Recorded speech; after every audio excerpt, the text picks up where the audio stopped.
وەزارەتی بازرگانی و کشتتوکاڵی عێراق بڕیاریان داوە بۆ ئەمساڵ 442,000 تۆن لە گەرمی جوتیارانی هەرمی کوردستان بە پارێزگاکانی سلێمانی بە گەرمیان و ڕاپەڕین و هەڵەبجە و شارەزور و هەردوو پارێزگای هەولێر و دووەکەوە وەربگرن و بڕیام سێ پارێزگایش بە شێوەیەکی نایەکسان و ناداتۆرانە دابشکراوە.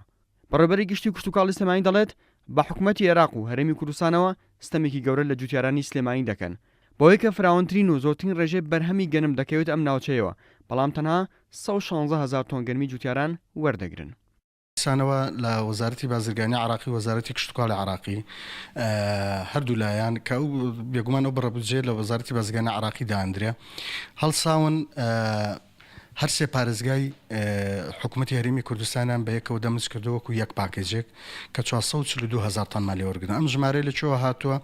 لە ڕێژەی تەسویقی 4 ساڵی 2009 2010 2011 و 2013 هاتووە زایدە لە ساڵ 5 وەزارت کردو 442,000 تۆنی کردو.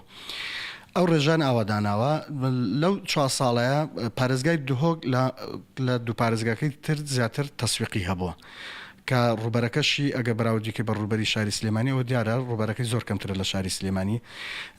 ئەوانیش وەزارەتی کشتتوکاکاتە غەدرێکیان ئەوەیە کە وەزارەتی بازرگانی عراقی وەزارەتی کشتتوکاڵی عراقی غەدریان لێ کردوین کەەوە ئەو ڕێژەکەمەیان داناوە لە چاو ساڵانە و هەروە هاتون بۆ پرەنسیپا بە معدلە حسابیان کردو کە 4 ساڵیان وەرگرتووە ئەبوو ساڵی 2016 و 15 و 14 وەرگرتایە کە ڕێژەیەکی زۆر تەسویقە بوو و بە تایبەتی لە پارێزگای سلێمانی. بە هەمان شێوە وەزارەتی کشتتوکاڵ و سەرچاوەکانی ئاوی خۆشمان هاتووە لەسەر هەمان پرەنسیپ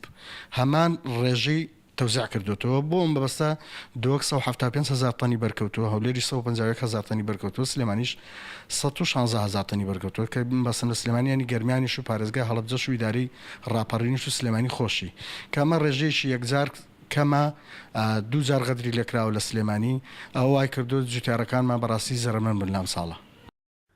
سەرۆکی لقی سلێمانی یەکێتی گشتی جوتیارانی کوردستان دەڵێت ئەو ستەمەی کە حکوومەتی عێراق لە جوتیارانی کوردستانی کردووە حکوومەتی هەرێم و وەزارەتی کشتتوکاڵیش هەمان ستەمیان کردووە بە تایبەت لە پارێزگای سلێمانی و دەشڵێت